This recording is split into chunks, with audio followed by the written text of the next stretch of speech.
First, I need to mention that because I am reviewing anime, obviously there are two versions of the show. There are usually English and Japanese dub, and I have nothing against Japanese dub, but I am only, for my reviews, going to review the English dubbed version. So whenever I'm referring to the acting, it's always going to be of the English dub voice acting. I would love to do the Japanese dub, but I just do not have the time to be watching both back to back, Obviously, I think you can understand that, and so I'm very sorry, but that's the way it's gonna be. Bang.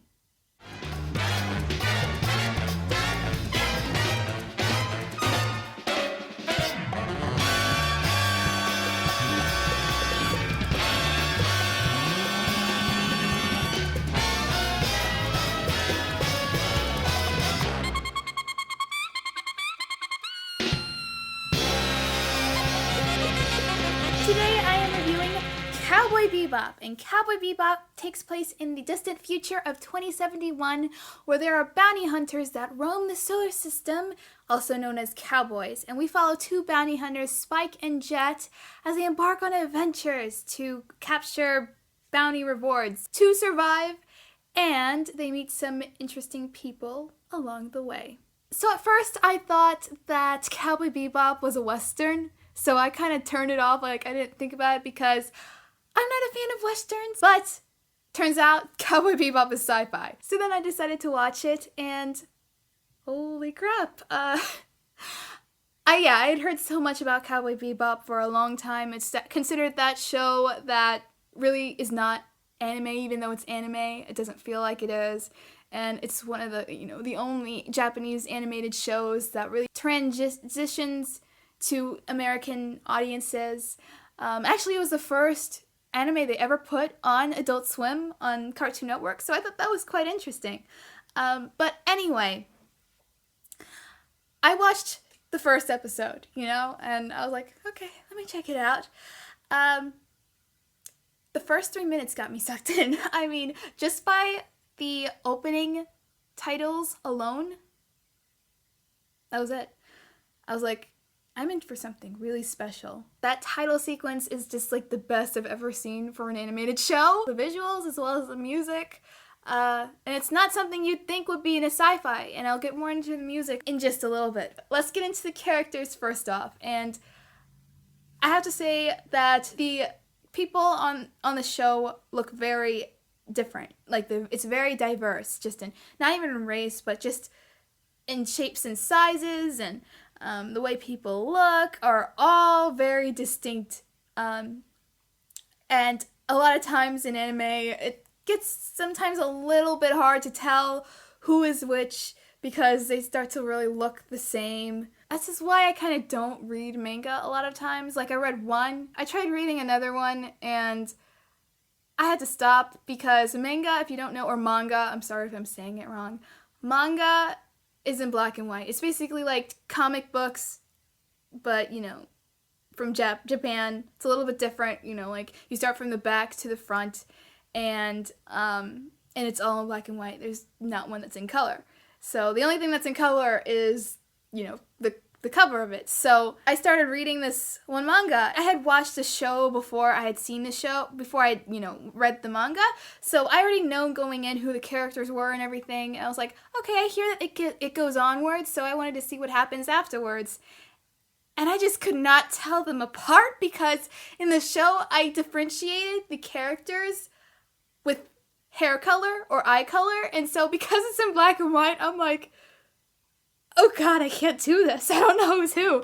So that's why I had to stop. So it's really nice and refreshing to see an anime that you can really differentiate who everyone is, and they all look very, very different. So that's just really nice. So yes, I want to start with the characters, and I will start with the music. The music, its own thing. It's its own character in the show, and you can kind of think of it as what would Star Wars be without John Williams' score? That's how I would kind of compare the show. What would Cowboy Bebop be without this soundtrack? I just would think it would not be nearly the same thing, really. It's genres you never think would be in a sci-fi show. It has jazz, blues, there's country in there, rock, acoustic ballads. You would ever think all of these genres together would mesh so well with the world, the environment of the show, and it really does. Like, they know exactly when to put what, and it creates this amazing atmosphere and tone of the show. So I really have to give it to Yoko Kanno with the seatbelts.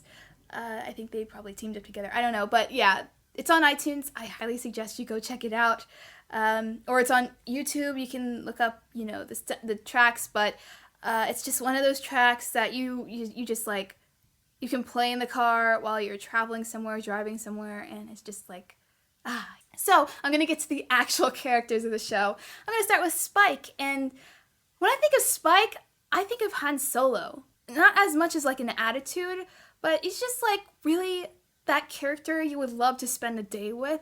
He's really like cool, down to earth, always smokes, even like with the cigarettes in like poor condition, or when there's no smoking sign, which one of my favorite points in the show is when Spike and Jet are in an elevator and, they're talking, and then Jet's like, hey, no smoking, points to the sign, and he has a cigarette in his hand, and he decides to just eat it. He swallows the freaking cigarette, and he's like, and Jet is just looking at him like, what the heck did you do? It's so funny. I love that scene so much, and that always stuck with me after I watched the show. I think the thing that really they focus a lot on is that there's some sort of past with Spike that really gets under his skin.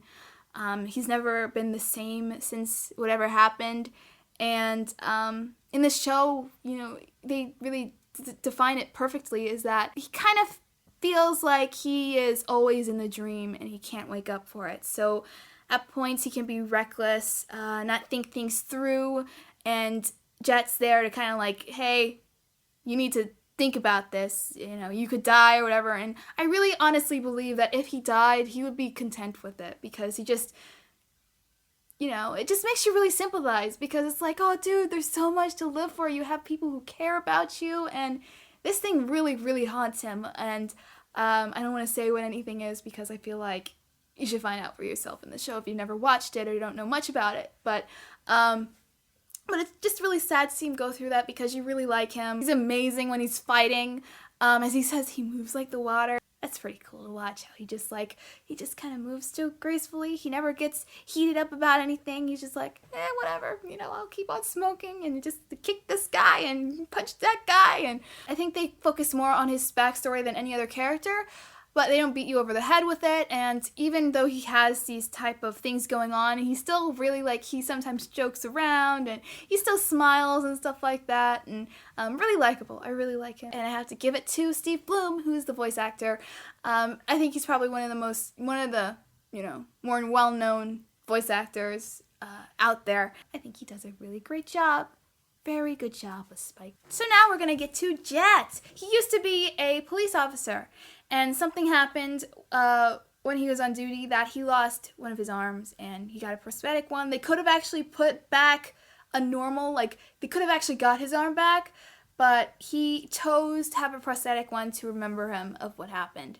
And so, yeah, he has some things going on too, just like Spike does. But I don't think it really it doesn't overtake him as much as it overtakes Spike. I think he's much more attuned to, letting it go, to move on, than Spike is. I would consider him to be kind of like the father figure of the group, but don't tell him that. He likes to still think that he's young. And despite his kind of, the way he looks very gruff, but he's one of the most caring on the ship. As I said before, Jet's there to kind of hey, what are you doing? You shouldn't be doing this. Really think about this. Kind of like the character's conscience in a way. He's the rational one. I would like to credit the voice actor, Bo Billingsley. I think that's how you say his name. Really great job. Now we're getting to Faye Valentine. A lot of times in anime, which is gonna come up soon, very soon with me reviewing these, of that finding that they sexualize women in ways that just is annoying or whatever. However, with Bebop, they managed to make her look, of course, appealing to the male crowd, but they don't do it to the point where I'm like, come on guys, really? Thank you for finding a happy medium. I think more anime should do this, really. Anyway, yes, so I'm gonna get to the character. Actually, Faye is a very well-rounded character. I think she has a lot of depth and substance to her, and she is what Spike would call a woman with attitude. And yeah, she's very tough. She puts on this very tough exterior. She knows how to take care of herself, though. She knows how to fight. She's not your typical woman. Most of the time, Faye just does her own thing. She kind of forced herself onto the Bebop. Spike and Jet just didn't want her there in the first place. But she was just like, hey, so when's our next bounty? And they're just like, wait, our next bounty? No, us too. You gotta go. And she just kind of has been on the ships ever since. We soon find out her backstory, and hers is very interesting. I think the voice actress does a great job at putting up this exterior, but then at points she can become very vulnerable. And the actress is Wendy Lee. Good job. Now we're getting to my favorite character, Edward! I love Edward. Edward is my favorite character from Cowboy Bebop. She's so cute! But I can totally understand if someone walked up to me, we were talking about Cowboy Bebop, and they say, I can't stand Edward. I understand. I wouldn't be like, oh, how dare you? No. I completely understand why you would not like that character. She is... yeah, she can be a hard sell for some, I think. She is a 13-year-old girl, but she doesn't act her age. She's very childish. She does not act actually like a human at points. She will hiss like a cat or something, and then she'll bite people like a dog. So she's very animalistic in a way. It's a hard sell. It's really either you like her or you don't. She is this amazing hacker, even though she's really, she can be really I wouldn't even call her immature. I just had an epiphany while I'm doing this review, oh my god, no, she's not childish at all. She's actually very mature. Inside, she understands stuff. She's not a burden to anyone on the Bebop. She does whatever they ask her to do. She hacks satellites, police, and so many different ships and stuff like that. My favorite is when at the end of the episode where we first meet her and Edward has helped, everyone on the Bebop, and she's a fan of the Bebop. She's been following them for a while. And Faye was she's like, hey, promise me that you'll do this. And Faye's like, yeah, whatever. Do this thing for us. And so, she does it. The thing that she promised her was that she would come along the Bebop. And Faye is like, now let's just leave her. So they try to get away. And then Edward's like, oh, no, you don't. She just takes out her controller that she usually use for toy airplanes where you can fly them around. And she just hacks into their ship and just turns the ship around to come pick her up. For her to just be so whoa, free spirit and stuff. And then to be able to hack into these really guarded computers or something is just mind-blowing to me. Even her appearance is just adorable.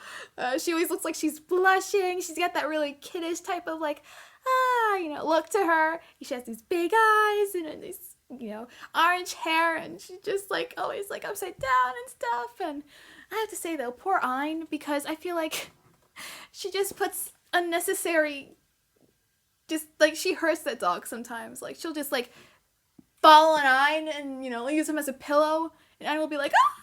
This is the most impressive of the bunch of acting. Actually, okay, everyone's good. Everyone's amazing.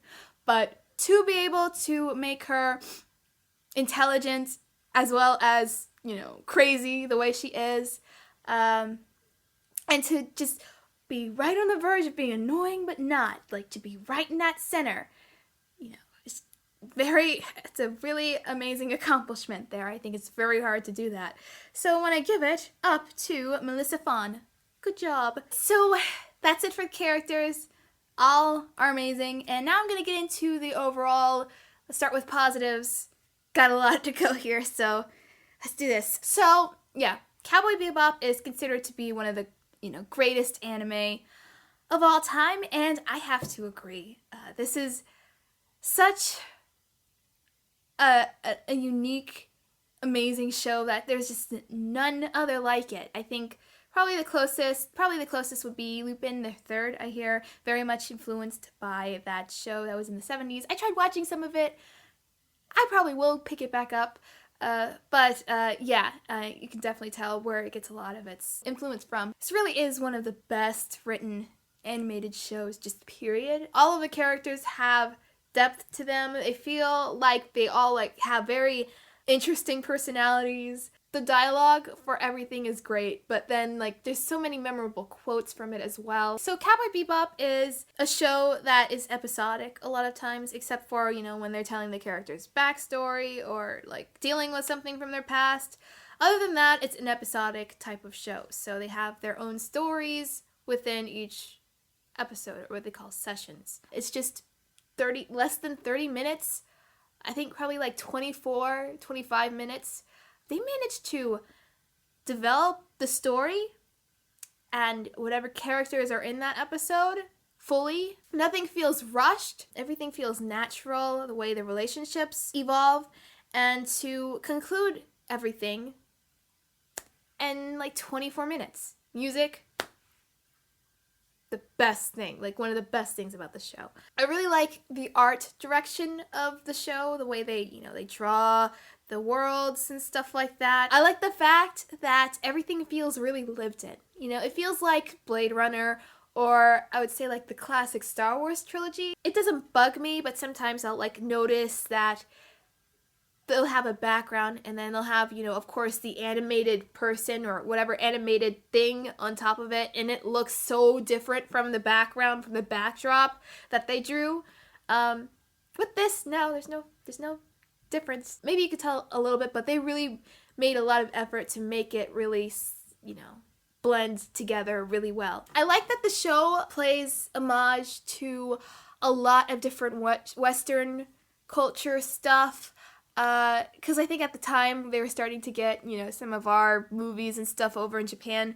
So you see a lot of film noir stuff, detective stories, sci-fi obviously, but westerns, even blaxploitation, Bruce Lee films and stuff like that. And they managed to all make it work within the context of the show. The animation itself, some of the best out there. I'd say it's on par with movies. It's movie quality animation. A lot of times with anime, they'll try to cut corners so they don't have to animate a fight scene, or they don't have to animate someone's lips moving, for them to talk, to save time or money or whatever, and they never do anything like that with Cowboy Bebop, so that's very nice. The fight scenes are really, really, really fluid and well coordinated as well, and as well as the space scenes where they have spaceships, fighting each other. That's really cool as well. The voice acting, yeah, amazing all on the board. Everyone does such a great job with the characters. They embark their personalities perfectly, right emotions, and everything. Great. Also, I want to mention that it can become really funny at points. It's more serious, I'd say, than anything, but sometimes they'll add in some comedy, and they have impeccable comedic timing. And the last thing I want to mention is that I like the fact that it doesn't hold your hand. It doesn't spoon feed you any information. They don't bang you over the head with flashbacks of something you just saw 15 minutes before, which happens a lot in anime. Oh my god, it's annoying. And then they don't have thinking inside someone's head I can't believe this is happening. And also there's nothing happening to where the person's just standing there for a while and the person's talking and they could be attacking them, but they decide to stop and wait for them to do their monologue. I like that they don't have to explain anything by words. Just visuals alone can explain so much more. So, negatives? I honestly really don't have any. I think the one thing I could say that could be changed would be a typical, I don't know who I am. Okay, I've seen this a million times and it's nothing new. But, that's just one little aspect of an incredible overall show. It's just a great narrative. thing to watch. I think it's great for filmmakers to watch something like this. So I would no doubt give Cowboy Bebop 5 stars. It is an incredible show, something so unique. Never seen anything else like it, and it's something you need to watch. The funny thing is that I showed my mom this. Never thought she would like this, you know? But I was curious. I'm like, you know what? We've been watching a couple of animated shows since then, and it's kind of like a bonding thing we do. I'm like, okay, I'm gonna see how she reacts to Cowboy Bebop. I showed her it, and she's into it. Like, she's someone that kind of like, she'll fall asleep even with things she likes to watch. She never fell asleep during this, you know? That's a big accomplishment for her. She's someone that, just think of someone who would be the least likely person to like something like this, and that's who she is. Anyone can really like it, find something to like about it. As I said, you know, it incorporates all different types of genres, and I think it really is something that will appeal to, if not one thing, something else will appeal to them. And it's just, I think if a story is good, anyone will like it. Like Avatar, if you want to get into anime, or if you have someone that you want to introduce to anime, this is definitely one of the first things they should watch. My background did change because someone took over my office. So I hope to get it back soon, because I don't really like this background. I mean, it's cool that I have this thing set up here, and I got it set up just for this video because I just wanted it to be cool. So a lot of Disney stuff back here, you know, I have E.T., I have Harry Potter wands, I don't know if you can see that, but and then Darth Vader. But yeah, I'm a huge Disney fan. I got a lot of stuff from Disney World over the years, so I was like, okay, I'll put that here. But anyway, yeah, I hope to be back in my original background form, because I like the books in the back. I think it just looks better. Anyway, yeah, so a lot more reviews coming. I've already written, I think, like 3 reviews for other things, so I am prepared for more stuff to come. It'll be interesting. Thank you so much for watching. Please subscribe. Remember to always keep it real, and I will see you next time for a new review. Goodbye!